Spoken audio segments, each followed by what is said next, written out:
తెలంగాణలో చలి తీవ్రత రోజురోజుకు పెరుగుతోంది. తెల్లవారుజామున ఉదయం 10 గంటల వరకు కూడా చలి తగ్గకపోవడంతో ప్రజలు గజగజ వణుకుతున్నారు. ముఖ్యంగా ఉత్తర తెలంగాణ జిల్లాల్లో కనిష్ట ఉష్ణోగ్రతలు సింగిల్ డిజిట్కు పడిపోవడంతో పరిస్థితిని మరింత తీవ్రతరం చేసింది. సంగారెడ్డి జిల్లా కోహిర్లో 7.4 డిగ్రీలు, కొమ్రంభీం ఆసిఫాబాద్లోని సిర్పూర్ యోలో 8 డిగ్రీల ఉష్ణోగ్రతలు నమోదవడం గడ్డకట్టించే చలికి నిదర్శనం.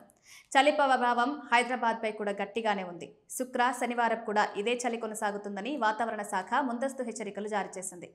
బంగాళాఖాతంలో ఏర్పడుతున్న వాతావరణ మార్పుల కారణంగా తెలంగాణలో మరోసారి వర్షాల ముప్పు తలెత్తే అవకాశం ఉందని కూడా అధికారులు తెలిపారు. నవంబర్ 22న అల్పపీడనం, నవంబర్ 24 నాటికి వాయుగుండంగా మారే అవకాశం ఉందని హైడ్రోలాజికల్ సెంటర్ అంచనా వేసింది. మిచౌంగ్ తుఫాన్ తర్వాత వాతావరణం స్థిరపడుతుందని అనుకునే సమయంలో కొత్త వాయుగుండం హెచ్చరికలు ప్రజల్లో ఆందోళన కలిగిస్తున్నాయి. అయితే శుక్ర, శనివారాలు వర్షాలు ఉండవని, ఆదివారానికి తర్వాతి పరిస్థితి అల్పపీడనం దిశపై ఆధారపడి ఉంటుందని అధికారులు వెల్లడించారు. ఈ కఠినమైన వాతావరణ మార్పుల ప్రభావంతో రాష్ట్రంలో జలుబు, దగ్గు, జ్వరం కేసులు పెరుగుతుండటంతో ఆసుపత్రులు రద్దీగా మారుతున్నాయి.